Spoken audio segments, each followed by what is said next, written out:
tidak dalam, nanti yang pendalamannya nanti dibaca sendiri, sudah saya siapkan beberapa jurnal. Nah, jadi kita mulai dengan pengertian dari tanam sendiri. Tanam itu menempatkan bahan tanam, bisa benih atau bibit, ini pada media tanam. Nah, media tanamnya itu bisa tanah atau bisa media yang lain. Kemudian ini dalam bentuk pola tanam tertentu. Dengan dalam suatu bentuk pola tanam tertentu, itu tanam itu didefinisikan seperti itu. Kemudian kalau pola tanam sendiri apa? Ini kan dikatakan bentuk pola tanam. Dalam suatu bentuk pola tanam. Bentuk pola tanam itu apa? Bentuk pola tanam itu susunan atau tata letak atau tata urutan tanaman, ya. Jadi letaknya terus bagaimana, urutannya bagaimana selama periode waktu tertentu. Susunan atau tata letak dan tata urutan tanaman selama periode waktu tertentu. Termasuk masa pengolahan tanah dan masa bero. Bero itu tahu enggak?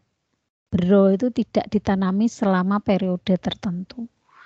Tapi kalau sekarang ini praktek media tanam atau tanah diberokan itu susah, hampir tidak pernah.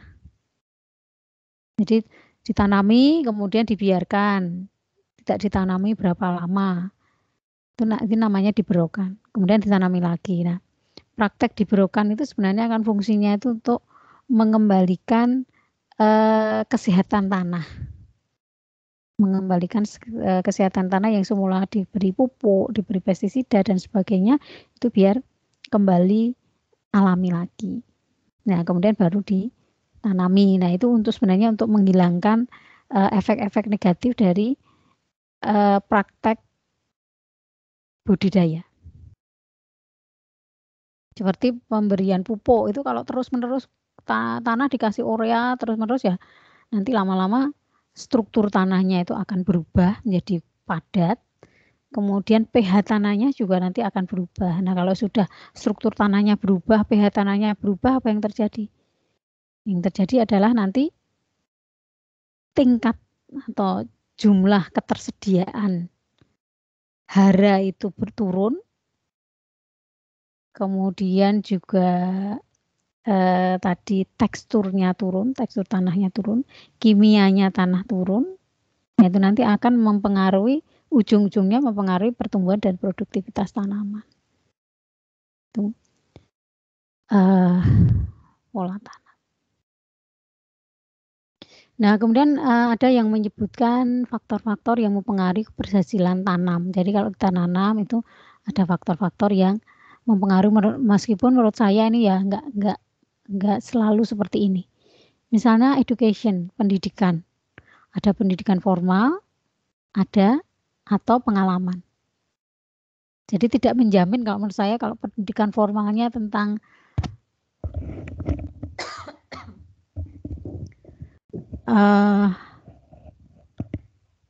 menanam itu tinggi, itu kemudian selalu berhasil, ya enggak selalu seperti itu. Pengalaman banyak, tapi kalau tidak didukung dengan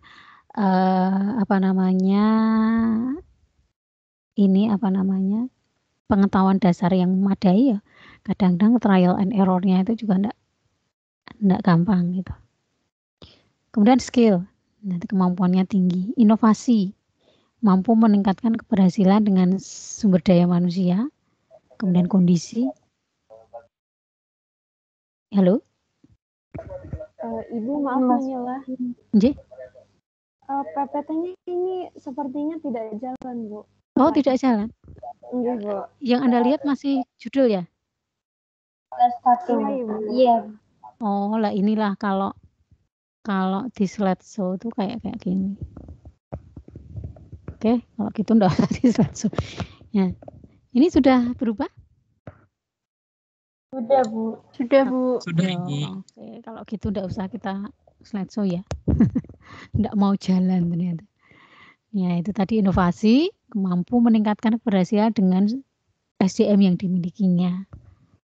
Kondisi, peralatan, lingkungan yang terbatas dan sebagainya, dengan kondisi seperti dengan apa yang dimiliki itu mampu berinovasi. Kemudian juga selalu membuat perencanaan dan evaluasi. Nah, itu seringkali tidak dilakukan ini. Kemudian agar diperoleh hasil yang baik, itu apa yang perlu disiapkan? Diperoleh hasil yang baik. Yang pertama adalah bahan tanam. Yang dimaksud bahan tanam itu apa? Bahan tanam itu ya apa namanya? Benihnya atau bibitnya itu sebaiknya yang jelas. Asal benih dan bibit itu jelas. Nah, ini mungkin kaitannya kalau yang ngambil teknologi benih, ini ada kaitannya dengan itu, dibahas tersendiri. Bahwa sebaiknya benih-benih itu adalah benih-benih atau bibit-bibit yang bersertifikat, terutama untuk apa namanya, tanaman-tanaman yang apa namanya, misalnya padi, jagung, kayak gitu, itu sebaiknya bersertifikat. Sudah pernah mendengar sertifikasi benih?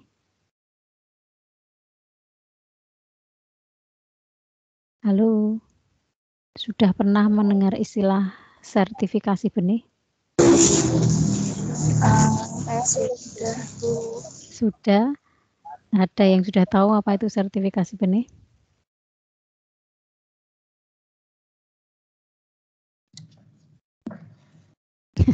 Oke, enggak apa-apa. Ya kalau belum tahu enggak apa-apa karena memang di hortikultura tidak dibahas ya, itu bahasnya di teknologi benih. Jadi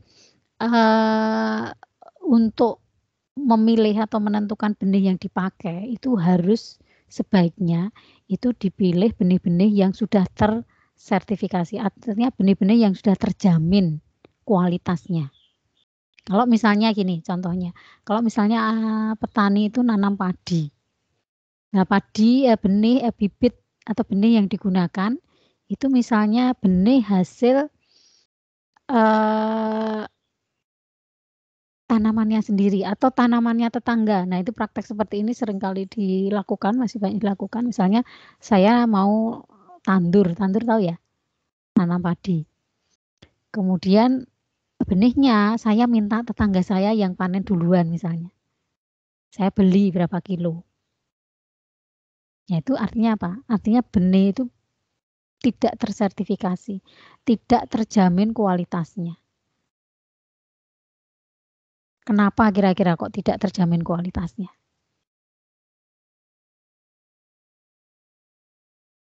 Kira-kira kenapa? Karena milik tetangga, tidak disertifikasi Ya. pemerintah. Ya, kalau tidak tersertifikasi, kenapa tidak menjamin? Tidak ada penyeleksian benihnya, Bu. Tidak ada penyeleksian benihnya, apalagi? Kalau misalnya petani tetangga saya, itu hasilnya bagus. Panenannya kemarin itu bagus. Karena panenannya bagus, kemudian saya beli aja di situ berapa kilo gitu untuk benih. Ya, itu kelemahannya kenapa kalau seperti itu? Kira-kira logikanya.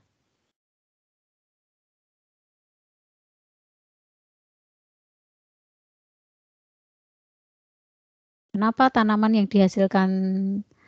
benih yang dihasilkan oleh tetangga saya itu meskipun panenannya bagus ya? Anda masih ingat propagasi kemarin?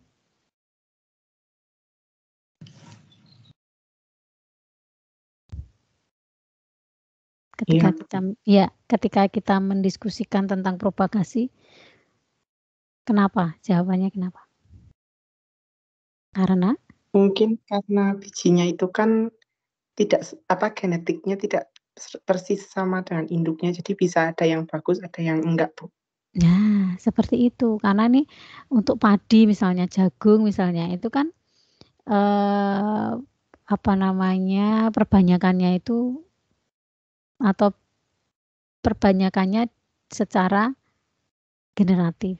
Jadi benih atau biji yang dihasilkan itu kan secara generatif. Berarti pertemuan antara gamet jantan dan gamet betina. Nah, ketika itu kemudian terekspresi, ketika itu hasilnya itu ditanam, belum tentu itu nanti sama dengan induknya. Boleh jadi itu yang terekspresi itu yang jelek-jelek, atau boleh jadi yang menyerbuki atau menfertilisasi beberapa benih itu berasal dari polen-polen yang lain, dari entah itu terbawa oleh serangga atau apa namanya terbawa oleh angin dari tempat yang agak jauh gitu. Jadi itu menjadi nanti kalau ditanam itu tidak seragam, ada kemungkinan ada yang bagus mungkin, ada yang jelek. Nah, itu yang namanya bibitnya tidak jelas. Tetapi kalau Anda memakai benih yang tersertifikasi, itu pada saat memproduksi benih itu benar-benar dijaga. Dijaga bahwa itu tidak terjadi serbuk silang. Jadi ada yang ditanam khusus memang itu untuk benih. Itu. Kemudian sesuai dengan habitat tumbuhnya. Sesuai dengan habitat tumbuhnya. Kalau tidak sesuai ya nanti produksinya tidak bagus. Ini contoh aja. Contoh saja yang gampang yang dilakukan Bu Darmanti. Suka nanam. Kalau ada tanaman uni atau tanaman pengen beli. Salah satunya adalah membeli pir, pohon pir. Pohon pir itu kan kebanyakan di daerah dingin ya. Jadi ketika ditanam di Semarang, saya tanam di pot, meskipun waktu beli itu di penjualnya itu kecil-kecil sudah berbuah. Tapi di Semarang bertahun-tahun ternyata tidak berbuah. Ya karena tidak sesuai habitat tumbuhnya, harusnya di daerah yang dingin. Tetapi ini ditanamnya di Semarang. Jadi ini tidak cocok. Nah, kenapa kok beli apa kemarin waktu beli ndak memperhatikan itu, ya memperhatikan tapi wong namanya pengen bolak-balik itu kalau yang namanya seni ya seneng itu ya wis dituku wae. Ternyata yang bener dan tidak meskipun tumbuh subur tapi akhirnya tidak berbuah.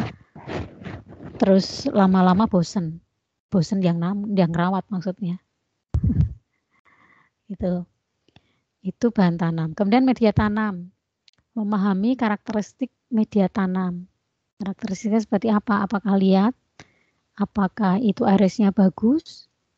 Apakah itu bisa mengikat atau tingkat penyediaan airnya tinggi atau rendah? Nah, kan ada tanaman yang suka yang cocok dengan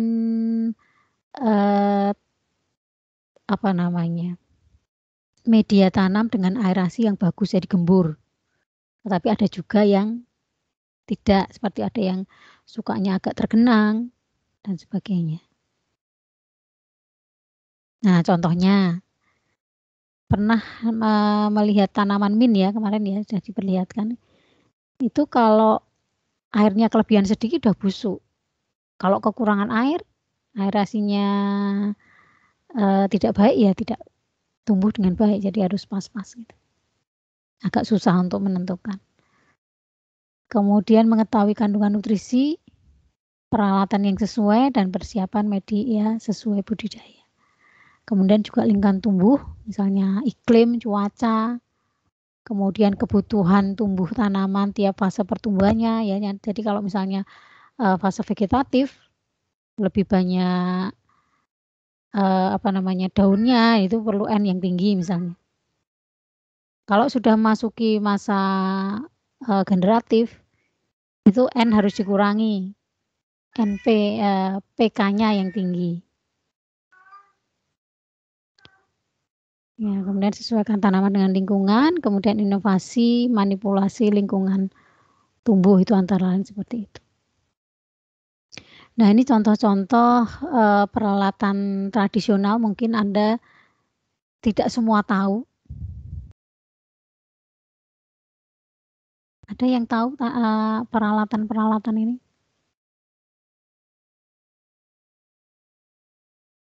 Apa ini?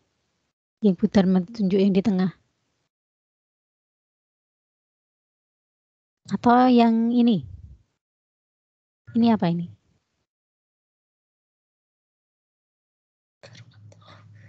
Oh, yang tengah itu lumpang ya, Bu?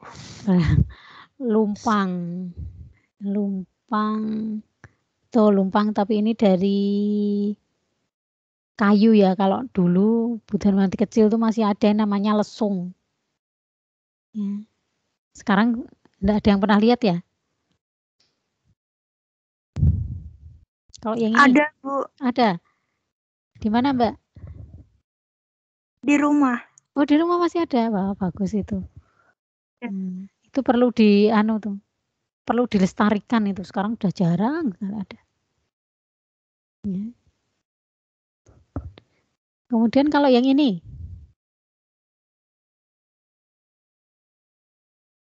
Izin Apa? menjawab. Oke, silakan. Kalau di daerah saya itu namanya garu. Garu, tuh berarti masih tahu. Kalau yang ini bedanya apa kira-kira? Ini garu dengan ini? Rakal, Bu. Raka.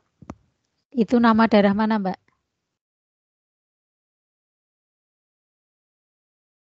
Dari mana, Mbak?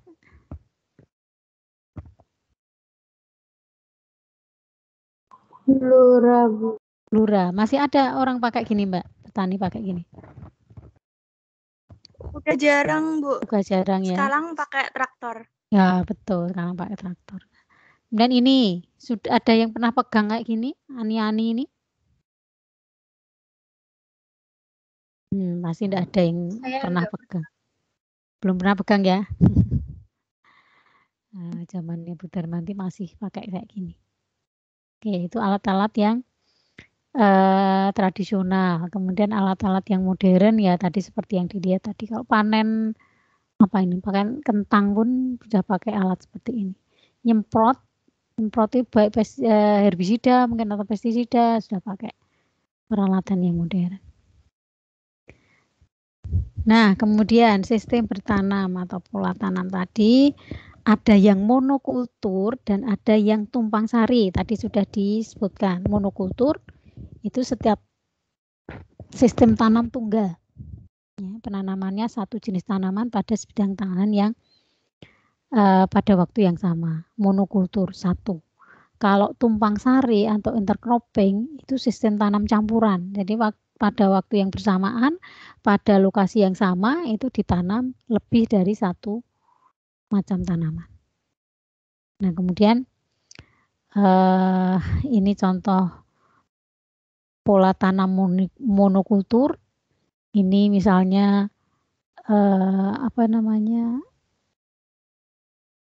kelapa sawit ini. Ya, kemudian padi itu monokultur, kadang-kadang juga tumpang sari, tetapi tumpang sarinya hanya di galengan ini. Kemudian ini jagung. Kalau yang ini apa ya? Tidak jelas. Itu monokultur. Kemudian kalau tumpang sari, nah ini contohnya tadi seperti yang ada di gambar tadi. Ini gambar ini kan tadi yang Bu Darmanti sampaikan di sini dalam waktu yang sama, dalam bidang yang sama atau tempat yang sama ditanami lebih dari satu macam tanaman. Nah, ini misalnya jagung dengan padi, ini kubis dengan kol dengan luncang misalnya. Ini tadi sawi dengan apa ya? Dengan loncang kalau tidak salah. Kemudian ini pepaya dengan bawahnya itu apa ini? Kacang tanah misalnya. Nah, ada beberapa bentuk intercropping, yaitu intercropping sendiri, kemudian rela cropping, alay cropping, agroforestry, sistem surjan, dan multistrata cropping. Ya, nanti saya nanti berikan penelitian hasil penelitian tentang bentuk-bentuk intercropping ini. Ya, nanti dibahas kenapa hasilnya kok seperti ini. Intercropping yaitu penanaman 2 tanaman atau lebih yang mempunyai umur yang relatif sama pada saat yang bersamaan dengan pengaturan jarak tanam. Jadi umurnya relatif sama, nanamnya hampir bareng. Itu kalau intercropping. Kemudian kalau relay cropping itu penanaman 2 tanaman atau lebih, di mana tanaman yang kedua itu ditanam pada saat pertama telah melewati fase vegetatif atau fase generatif. Ini contohnya adalah padi dan palawija. Ya, padi dan palawija. Jadi padi itu kan membutuhkan, pada umumnya membutuhkan air yang lebih banyak. Jadi pada saat masa penghujan itu yang ditanam padi. Kemudian ketika padi itu sudah saatnya panen, baru kemudian diantaranya itu ditanam palawija.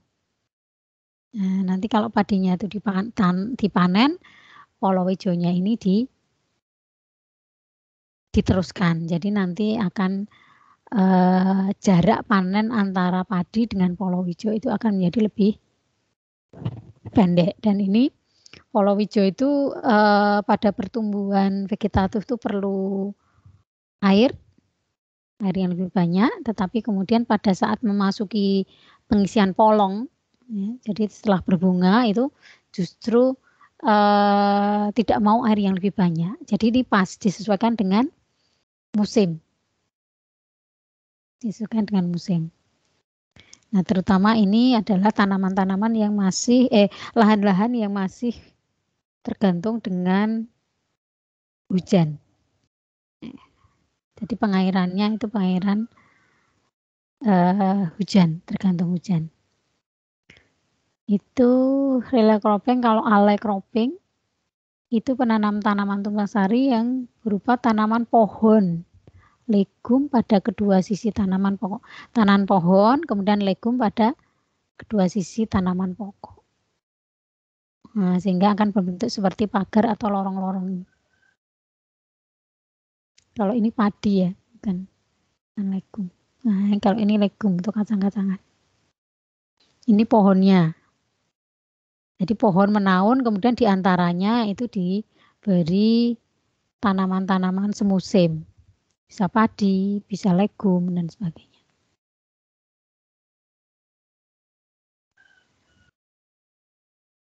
Kemudian agroforestry itu prinsipnya sama dengan alley cropping, bedanya hanya tanaman tawannya adalah tanaman hutan seperti jati, pinus, damar, dan sebagainya ini. Jati, tapi ini baru kecil ya, masih kecil, belum tinggi pohon jatinya. Kemudian kalau sistem surjan, itu sistem tumpang sari di daerah banyak air dengan meninggikan sebagian lahan.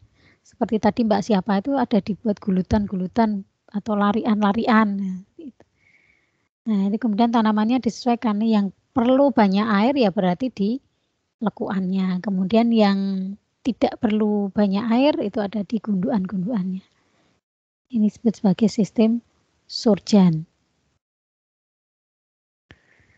Nah, kemudian yang selanjutnya adalah multistrata cropping. Nah, itu seperti banyak kita jumpai di daerah-daerah di sekitar kita.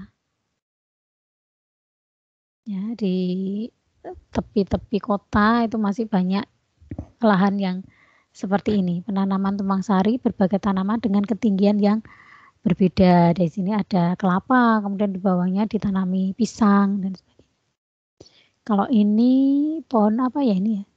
Nah, namanya kok lupa bentar nanti. Yang daunnya kecil-kecil. Daun singon Pak ya? Akasia. Akasia atau bukan? Kemudian ada pohon pisang. Kemudian di bawahnya lagi bisa juga misalnya kemudian ditanami empon-empon, nah, kayak gitu. Jadi kan ada strata-strata yang tinggi, kemudian yang agak rendah ininya apa namanya habitusnya, kemudian ada tanaman lantai atau tanaman yang paling bawah. Itu tadi multistrata cropping. Nah, jadi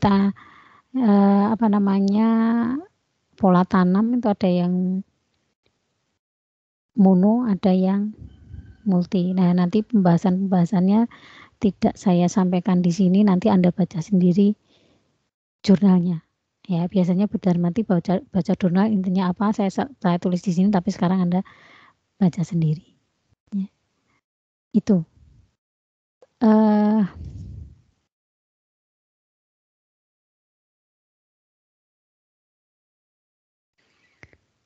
Selanjutnya kita ke metode tanam.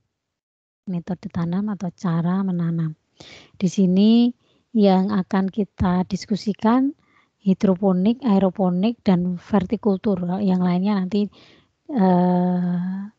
tentang bercocok tanam. Itu nanti setelah UTS ada lagi, tapi selain ini. Ada organik dan non-organik. Di sini kita metode tanam hidroponik, aeroponik, dan vertikultur.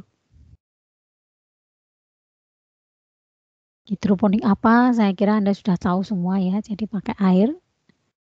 Ini tanpa menggunakan tanah. Kemudian keberhasilan metode hidroponik itu juga ditentukan oleh kebersihan wadah. Nah, ini seringkali kalau tidak terkelola dengan baik, ini nanti wadahnya sering tumbuh lumut. Kenapa? Karena di situ di airnya itu kan ada hara, ada nutrisi. Kemudian kena sinar matahari. Nah, itu nanti akan menyebabkan tumbuh lumut-lumut. Nah, lumut-lumut itu nanti bisa mengurangi jatah nutrisi untuk tumbuhan yang kita tanam. Kemudian media tanam. Nah, media tanam itu maksudnya seringkali bukan untuk sebagai sumber haranya, tetapi sebagai penegak. Misalnya pakai kerikil, pakai pasir, pakai rock wool dan sebagainya. Itu tidak menyediakan hara, tetapi hanya sebagai penguat atau penegak. Kemudian juga tanaman yang digunakan. Tidak semua tanaman itu kan cocok untuk ditanam secara hidroponik. Seperti itu. Dan semua media dan wadah yang akan digunakan itu harus dibersihkan tadi. Kemudian boleh dipanaskan atau dicuci, tapi ini dipanaskan itu saya kira jarang ya dicuci. Kemudian bebas dari hama dan penyakit. Tujuannya itu. Nah, setelah dibersihkan, diberikan larutan nutrisi, baru kemudian ditanam pada media. Kemudian larutan yang diberikan itu harus mengandung hara makro, mikro, dan kalau hormon itu tidak selalu. Tidak selalu harus diberi hormon.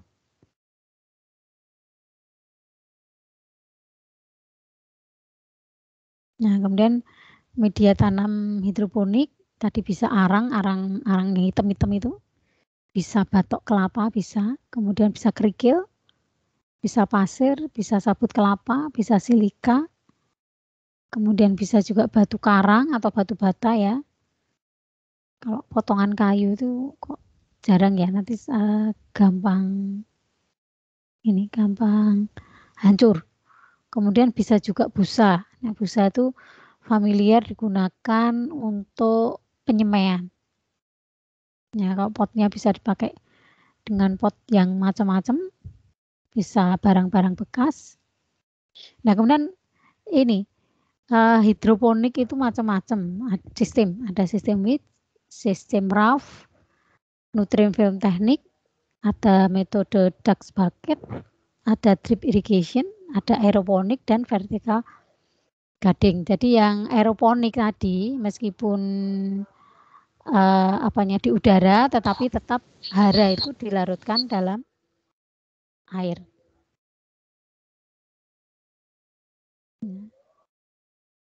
Ini sistem WIT seperti ini. Nutrisi mengalir ke akar dengan bantuan ini sumbu. Ya, dengan bantuan sumbu. Jadi Anda lihat di sini dasar dasar dari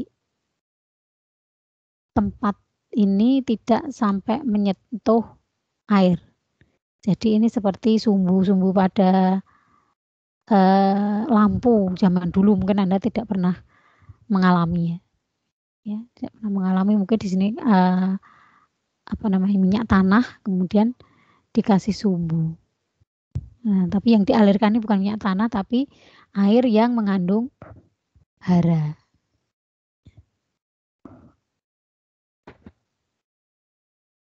Karena ini airnya itu mengenang, tidak bergerak. Nah, ini yang jadi masalah seringkali menjadi tempat berkembang biaknya nyamuk.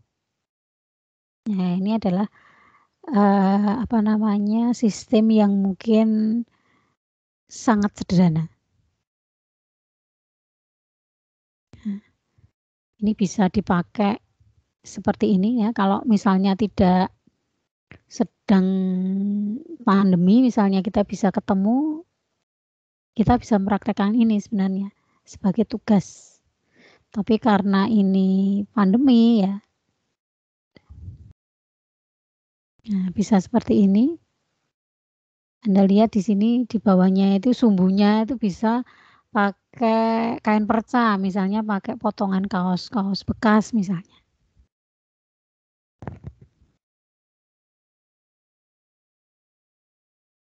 Nah, kemudian bisa dengan sistem rakit terapung, raft system seperti ini.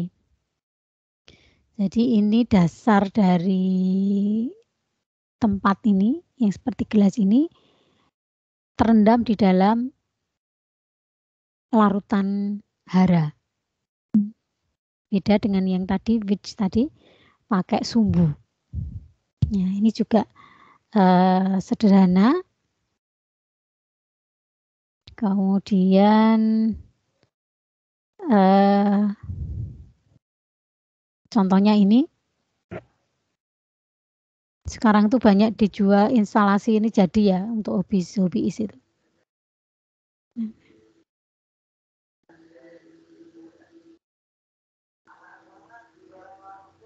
Kemudian teknik nutrin film. Ini banyak diadopsi oleh perkebunan hidroponik dalam skala bisnis. Dalam skala bisnis ya, karena ini cukup praktis dan efisien karena haranya itu terus berputar. Ini air nutrisi mengalir mengenai perakaran tanaman setipis film. Jadi ini dipompa. Nanti ini Anda lihat ini kan bersambung-sambungan.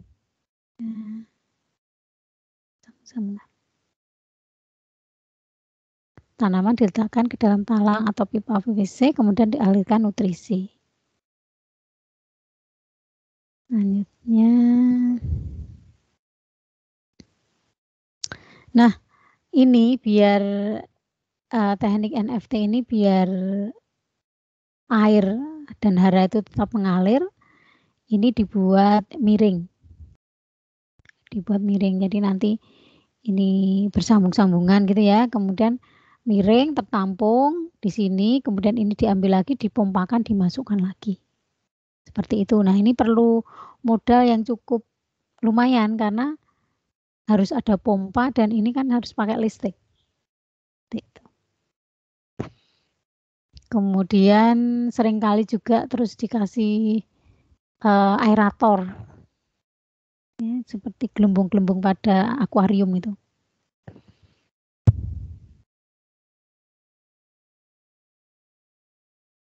Nah, ini contoh instalasi yang lebih kompleks ya, yang lebih banyak. Nah, ini nanti kan efisien sekali tempatnya.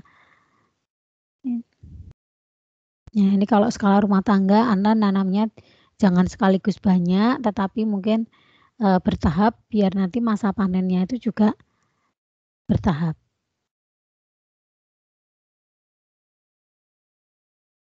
Nah, ini skemanya seperti ini. Banknya. Nah, sekarang banyak ini dijual instalasi yang sudah jadi seperti ini. Ini ada pompa listriknya, dipompa masuk sini, kemudian beredar, kemudian ditampung, kemudian dipompa lagi seperti itu.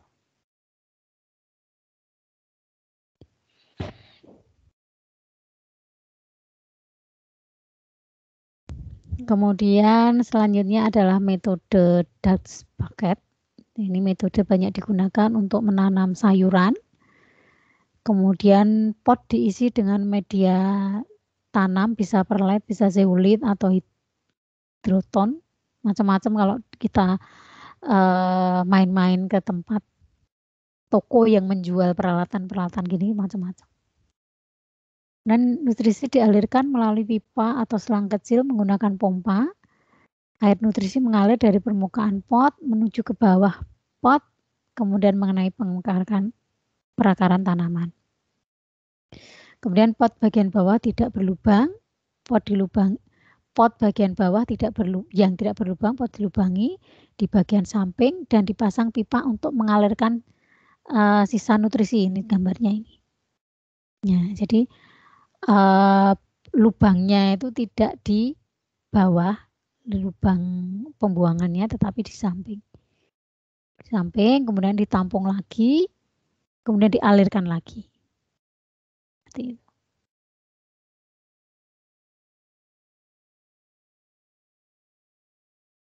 Nah, kemudian metode selanjutnya adalah drip irrigation atau irrigation tetes.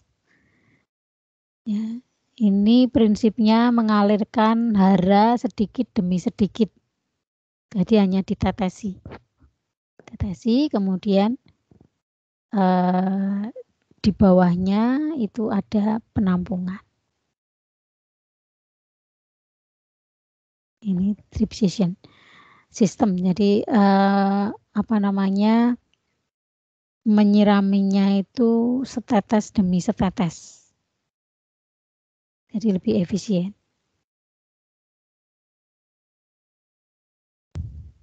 Nah, itu tadi tentang hidroponik. Selanjutnya aeroponik. Aeroponik itu menggunakan sistem pengkabutan nutrisi pada bagian perakaran tanaman. Jadi prinsipnya sama, hara itu dilarutkan dalam air, tetapi di sini tidak dialirkan namun disemprotkan. Dengan timer, ini larutan nutrisi ini disemprotkan pada diatur waktunya tiap berapa menit atau tiap berapa detik. Seperti itu. Nah, kemudian ini juga kelebihannya bisa ditampung.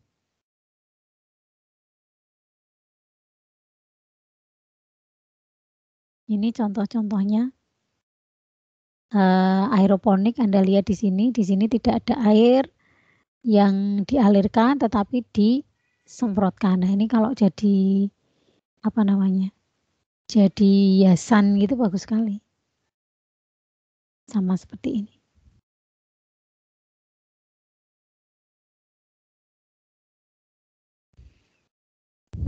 Nah, ini contoh lain, potato in aeroponik, jadi menanam kentang dengan cara aeroponik. Ya, jadi ini kentangnya tidak ada di dalam tanah, tetapi ini menggantung ini dan haranya disemprotkan di akar. Bagus ya kalau seperti ini. Selanjutnya, nah ini bisa jadi hiasan juga, ini aeroponik ini. Bisa sayur-sayuran dan sebagainya. Itu tentang aeroponik, prinsipnya seperti itu. Kemudian vertical gardening atau vertikultur, itu metode vertikultur. Itu merupakan cara bertanam dengan menempatkan media tanam dan wadah-wadah yang disusun vertikal. Disusun vertikal ke atas. Nah, ini merupakan alternatif bagi masyarakat perkotaan. Ini sudah banyak praktekkan meskipun dalam bentuk-bentuk yang sederhana.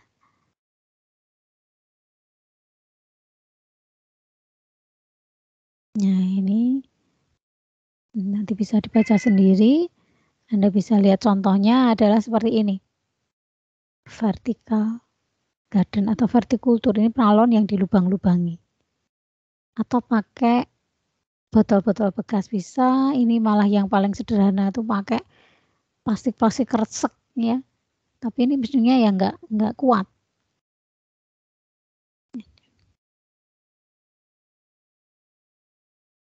Kemudian kalau ini tanaman saya sendiri, punya saya, foto saya sendiri ini nanam sawi di pot vertikal ini. Ini penalon yang dilubang-lubangi. Nah, kenapa ini di atasnya dikasih botol botol Coca-Cola kalau tidak salah. Tapi dijungkir, jadi mulutnya itu di bawah, tutupnya itu dilubangi pakai paku yang dipanasi itu ya. Jadi nanti airnya itu mengalir sedikit demi sedikit. Ini atasnya itu dilubangi atau dibuang. Jadi nanti kalau mau nyiram itu airnya ditampung di sini, kemudian akan menetes sedikit demi sedikit ke bawah. Kenapa harus seperti itu? Karena kalau langsung banyak, nah nanti malah ini airnya tanahnya ikut terbawa keluar dengan aliran air tadi. Makanya di cara menanaminya seperti itu. Nah, kemudian kalau ini contoh ini kan kalau mungkin dulu beberapa waktu yang lalu Anda lewat di flyover di Gombel itu ya, yang setelah pasar di daerah Kesatrian itu dindingnya dikasih ram-raman kawat kemudian ditanami pakai pot-pot kecil. Tetapi itu hanya sebentar saja karena itu kan harus diopeni ya. Hanya ditanam kemudian tidak diopeni ya sudah, buang-buang uang. Nah, tapi kalau seperti ini bisa untuk pagar sekaligus untuk pagar yang menghasilkan. Begitu. Kemudian contoh yang lain bisa memanfaatkan seperti ini juga bisa dikatakan sebagai vertical garden.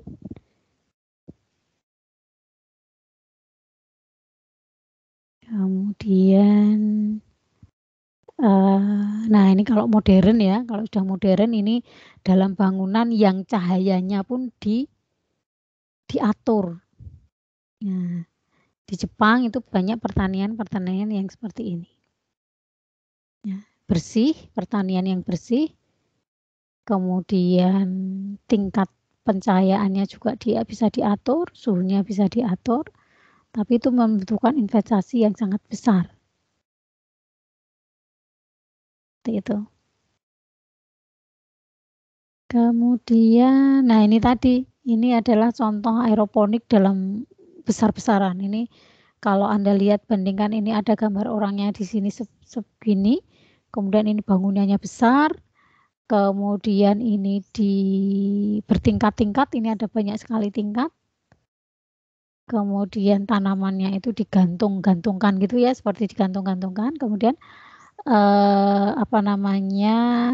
pemberian air dan nutrisi itu disemprotkan lewat pipa-pipa yang ada di sekelilingnya. Sudah diatur.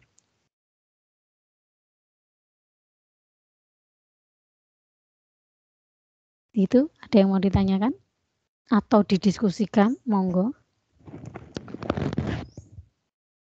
Permisi Ibu, saya Rendra izin bertanya. Iya, silakan Rendra. Izin bertanya, apakah sistem pertanian monokultur itu memberikan efek negatif untuk lingkungan atau tidak? Sebab saya dulu pernah belajar kalau sistem pertanian monokultur itu memberi efek negatif berupa menurunnya keanekaragaman hayati di lingkungan Ibu. Iya, ya berarti efek negatifnya itu ya. Sebenarnya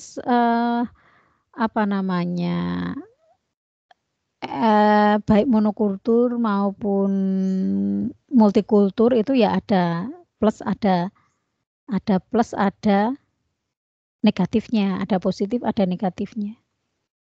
Seperti itu. Nah, efek negatif misalnya gini, kita melihatnya dalam skala yang luas. Nah, kalau monokultur itu di area yang luas ya, itu nanti kaitannya juga dengan ini Mas, dengan siklus hama.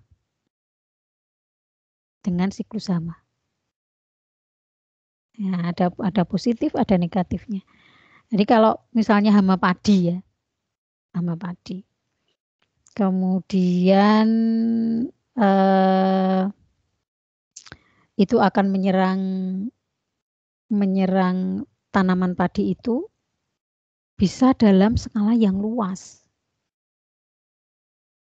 Jadi kayak wabah gitu ya, dalam skala yang luas. Tapi nanti kalau misalnya monokultur itu kemudian dihentikan ya, dihentikan artinya terus seperti tadi loh, diberake tadi loh. Diberake. Itu nanti salah satu bentuk atau efek positif karena apa? Bisa memutus rantai.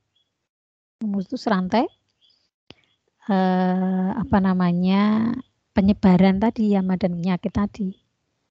Tapi kalau yang multikultur itu bisa berpindah-pindah. Jadi siklusnya itu tetap jalan terus, tetap hama dan penyakit tadi. Gitu. Efek yang lain misalnya tanaman itu kan mempunyai kebutuhan akan unsur-unsur hara tertentu itu dalam jumlah yang tidak sama. Ya, misalnya tanaman X gitu perlu P yang tinggi atau perlu BR yang tinggi. Nah, pada saat itu terserapnya dalam jumlah yang besar-besaran. Begitu. Lain kalau misalnya multikultur itu nanti akan ada keseimbangan. Begitu. Itu salah satunya. Banyak hal yang nanti bisa ditinjau dari sisi mana. Makanya nanti saya berikan jurnal saja, nanti silakan baca. Begitu. Mahendra mungkin nanti bisa membaca lebih banyak lagi ya. Siap Ibu, terima kasih banyak. Oke. Ada lagi yang lain? Ibu, saya mau nanya. Silakan. Perkenalkan, siapa nih, Mbak? Nama saya Naila. Naila. Saya mau nanya beberapa hal, boleh nggak, Bu? Boleh. Sebelumnya saya tuh masih belum paham, Bu, yang kenapa sistem diberaukan itu susah diterapkan di zaman sekarang ya, Bu? Apakah zaman sekarang itu struktur tanahnya sudah berubah atau apa yang berubah ya, Bu? Ya, terus apa lagi? Terus saya tuh mau nanya tentang yang tumpang sari itu, Bu. Kan tadi Ibu bilang ya, Bu, kalau semisalnya sistem tumpang sari itu menanam beberapa jenis tanaman dalam satu waktu.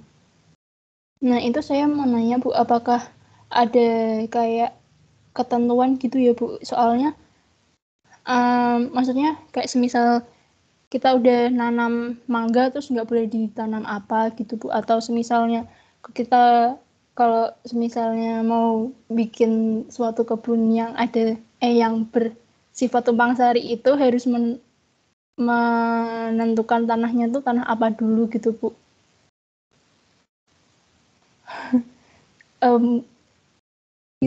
Itu gimana ya, Bu? Ya, kita diskusikan ya. Nanti teman-teman yang lain bisa menambah.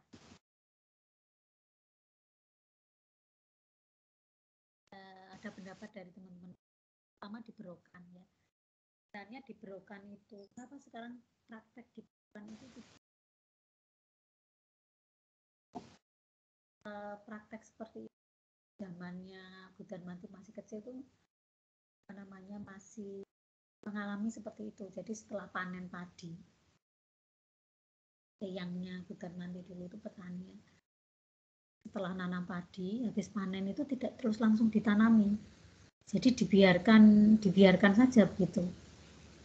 Baru kemudian setelah itu di apa ya namanya istilahnya seperti di tanahnya itu dibalik gitu. Tanahnya dibalik. Baru kemudian ditanam. Nah, itu kemudian berubah, saya lupa ingat karena ya masih kecil juga. Setelah ada bendungan Wonogiri, ada yang dari Wonogiri?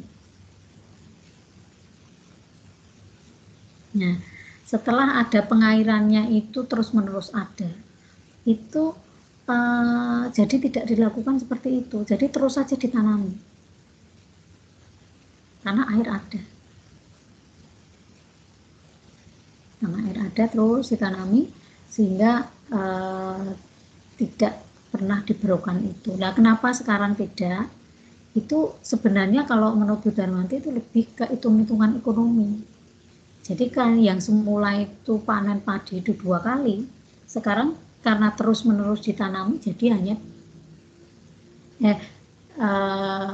sekarang itu sampai bisa 3 kali dalam 1 tahun.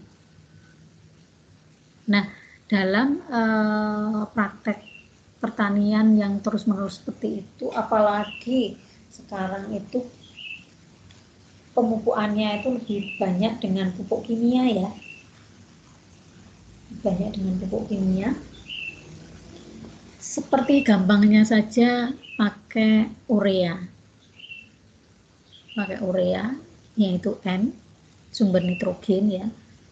Itu dalam penggunaan yang terus-menerus itu jadi pH tanahnya itu menjadi basah. Nah, kalau sudah pH tanahnya tidak normal, itu nanti mikroorganisme yang menguntungkan itu juga jadi tidak tumbuh dengan baik di situ. Itu pertama, karena pH-nya berubah ya.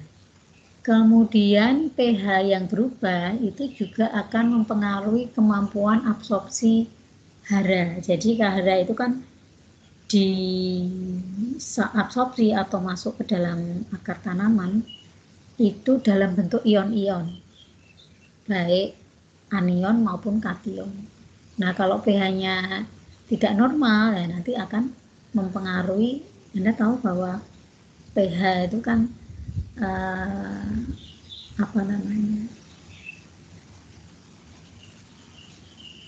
kaitannya dengan elektrolit, kaitan dengan elektron OH dan H. Nah, nanti kalau terjadi perubahan itu ya meskipun di situ ada banyak hara, mungkin itu jadi hara yang tidak tersedia, artinya tidak gampang dimanfaatkan oleh tanah. Begitu Mbak. Kalau pertanyaannya mengapa sekarang tidak dilakukan ya, mungkin hitung-hitungan ekonomi tadi. Kemudian yang kedua, mungkin ada yang dari Halo Ibu. Ya. Ibu maaf suaranya nggak kedengaran Ibu. Oh, nggak kedengaran ya? Iya dari tadi saya kira sinyal saya yang error Ibu. Oh, sebentar.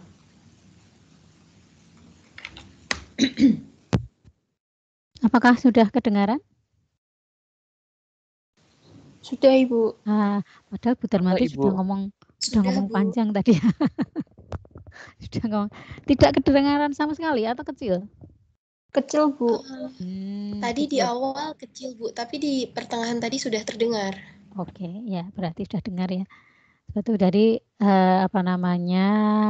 lebih banyak hitung-hitungan ekonomi. Nah, di antara Anda itu ada yang dari Delanggu enggak? Klaten, Delanggu? Kurang tahu Bu. Kurang tahu. Enggak ada? Siapa yang dari Klaten?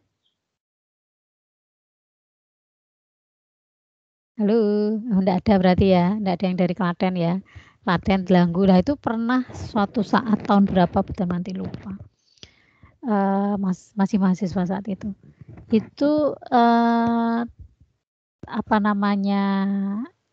daerah Delanggu itu kan daerah yang penghasil beras yang paling bagus ya, penghasil beras yang terkenal gitu, terkenal bagus.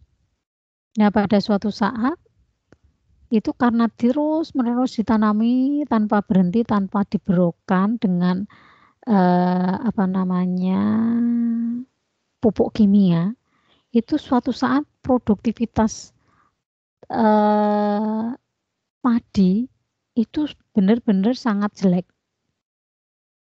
Nah, ternyata apa dari hasil mungkin terus ini ya Balai Penelitian Pertanian terus mengevaluasi itu dan ternyata itu diakibatkan karena ini penggunaan pupuk kimia yang terus-menerus dan tidak berhenti ini. Jadi tidak ada waktu untuk media tanam atau untuk tanah itu untuk merecovery, untuk memperbaiki diri sendiri. Sisa-sisa pupuk itu tidak bisa terurai, sudah dipupuk lagi. Tanahnya jadi padat. Aerasinya tidak bagus, pH-nya sudah berubah. Nah, kemudian ada gerakan itu di tahun berapa saya lupa ya. Ada gerakan itu diberokan, jadi dibiarkan aja ditanam, tidak ditanami secara alami, biar mikroorganisme itu tumbuh lagi. Kemudian di selanjutnya itu adalah pemupukan itu dengan pupuk organik. Jadi dengan sisa-sisa tanaman, dengan pupuk kandang dan sebagainya tanpa pupuk kimia. Baru kemudian hal itu booming padi organik itu. Begitu. Ya. Bisa terjawab belum, Mbak? Iya, Bu, sudah, Bu. Sudah. Mungkin ada teman lain yang mau menambahkan, boleh loh. Jangan Butan Manti aja yang ngomong sampai capek. Gitu. Terus yang kedua tadi apa, Mbak ya?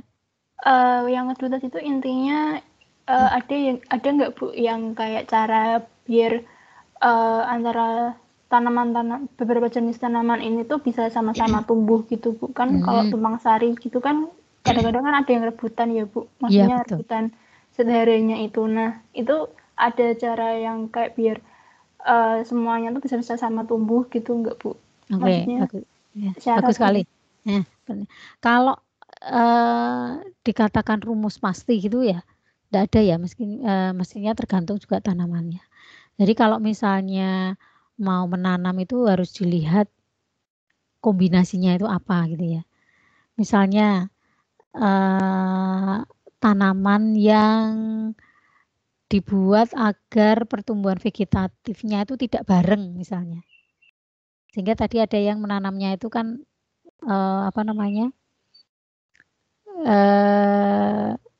setelah selesai vegetatif kemudian baru ditanam. Nah, kenapa seperti itu? Itu kaitannya sebenarnya dengan ketersediaan hara, Mbak. Kalau pada vegetatif itu kan butuh N yang tinggi misalnya. Nah, sehingga rebutannya itu tinggi. Itu salah satu contoh yang perlu diperhatikan. Tuh, kemudian juga tingkat naungan. Jadi jangan menanam misalnya tanaman yang tinggi-tinggi, tajuknya kuat atau lebar, kemudian di bawahnya itu adalah tanaman-tanaman yang membutuhkan intensitas cahaya yang tinggi. Nah, nanti tidak maksimal hasilnya. Karena apa? Karena ternaungi. Gitu ya. Iya Bu, paham Bu. Contohnya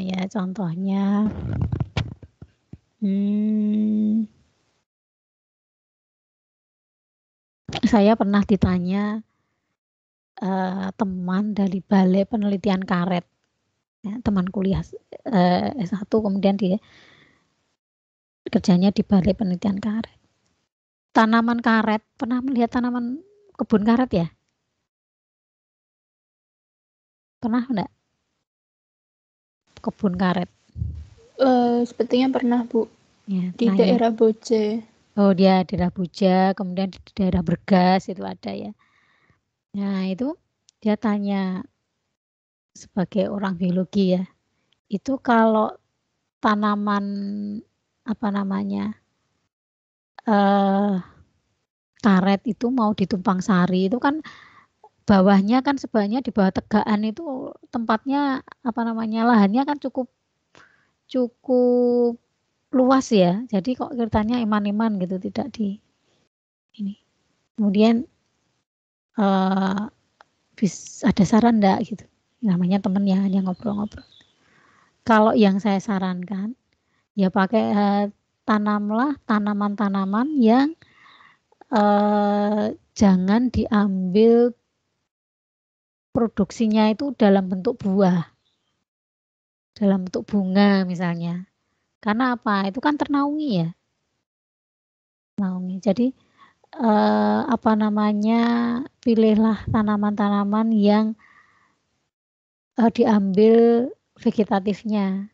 Karena pada umumnya itu kalau tanaman-tanaman yang ternaungi ya vegetatif itu tanaman yang fase pertumbuhan vegetatif itu kalau intensitas cahayanya rendah atau ternaungi itu akan vegetatifnya akan lebih bagus.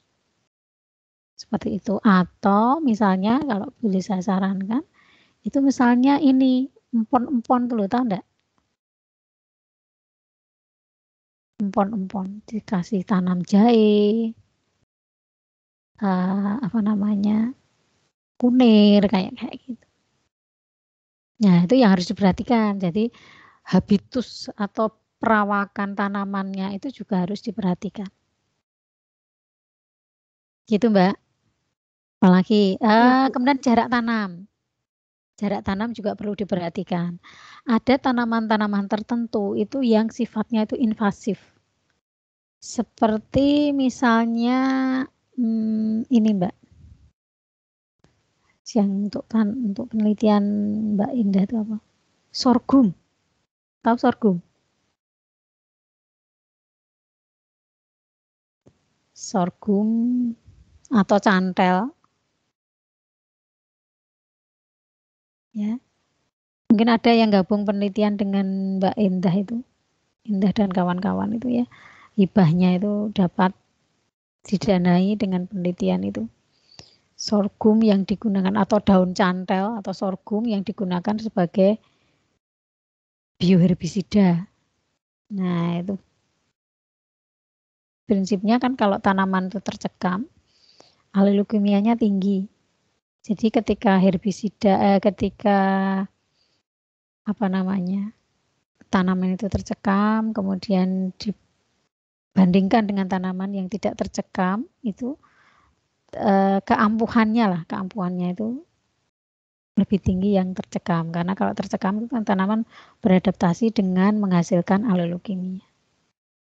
Nah, jadi saya mau sampaikan di sini ini apa namanya sorghum atau cantel itu alih leukemianya kuat sekali.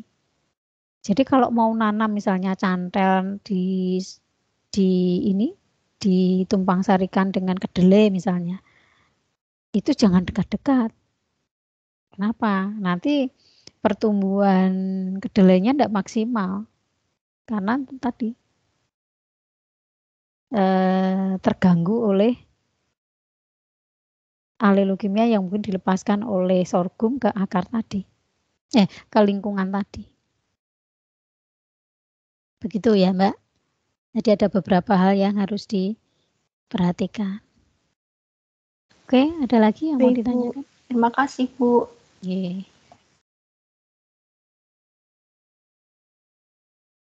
Kalau tidak ada atau enggak ya? Permisi, Ibu. Silakan. Siapa ini? Saya Rendra, izin mengabarkan bahwa ada satu mahasiswa yang mengalami gagal absen, Ibu.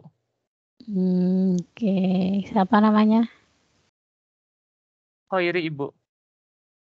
Khoiri.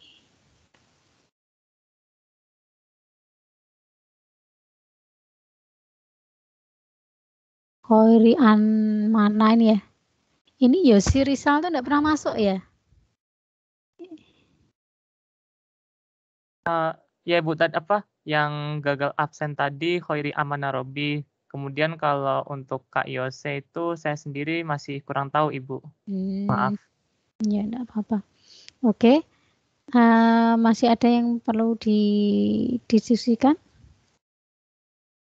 Kalau tidak ada, Bu Darmanti akhiri kuliah karena harus menyiapkan diskusi ilmiah untuk hari Sabtu. Jadi tadi ada yang ikut sharing ini enggak? Sharing pengalamannya Bu Purna enggak? Ada yang ikut enggak tadi? Ikut, Bu. Ikut ya. Semoga aja pada ikut. Nah, hari Sabtu itu ada lagi. Jadi ini dalam waktu kebelakang ini 2-3 bulan ini kita banyak sekali kegiatan yang harus dieksekusi ya. Kalau untuk hari Sabtu itu, nah ini saya wajibkan, ini Anda harus datang ini ya, mahasiswa hortikultura ya, datang semua ya hari Sabtu karena itu Jam topik berapa ya? pagi kalau enggak salah ya, Sabtu pagi. Itu topiknya tentang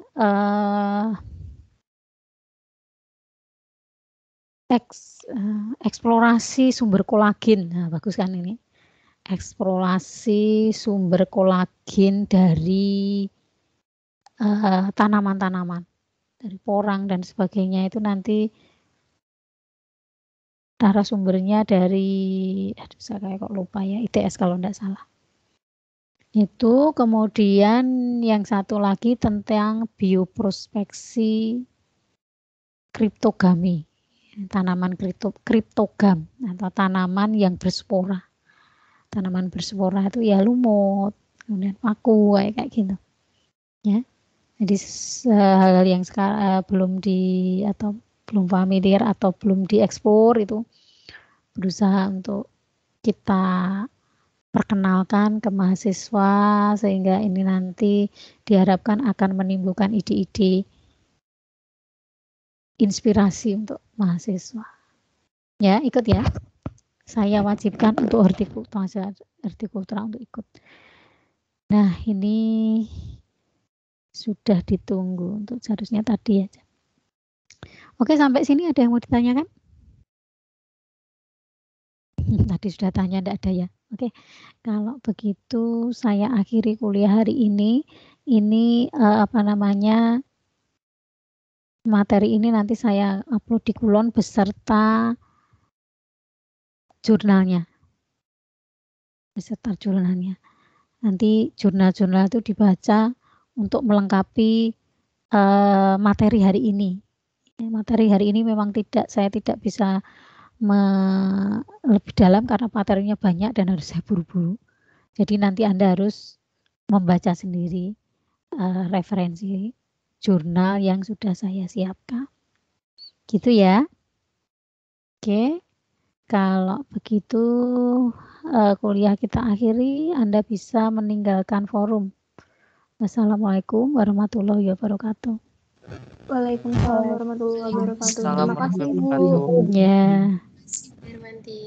Ya. Terima kasih, Bu. Oke.